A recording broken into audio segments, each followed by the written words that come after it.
நீ என்ன நடந்து வரையிலே உனக்கு ஒரு ரசிகர் இருக்காங்க. நடுவர் அவர்களே, எல்ஐசினா ஹைட்டு இந்தியாவிலேயே இந்த அன்னை கல்லூரி தாங்க கிரேட்டு. நீ பொழைச்சுக்கிறதுக்காக இப்படி ஒரு வார்த்தையை போட்டு வைக்கிற. உருட்டுமா நீ உருட்டுமா அச்சா, நீ உருட்டுமா அச்சா.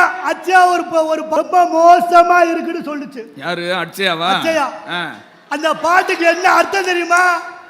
ஏன் பிறந்தாய் மகளே, ஏன் பிறந்தாயோ, நான் பிறந்த காரணத்தை நானே அறியும் முன்னே ஏன் பிறந்தாய்.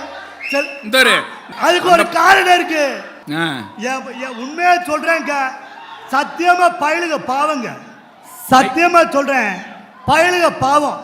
இந்த செல்போனை வச்சுக்கிட்டு ட்விட்டருன்றா பேஸ்புக்குன்றா, எங்க நாங்க ஒரு வார்த்தை பேசினா ரெக்கார்டு பண்ணி விட்டுறாங்க. நாங்க யதார்த்தமா தாங்க பேசுறோம், ரெக்கார்ட் பண்ணி விட்டு அதை நெட்ல போடவான்னு கேட்குறாங்க.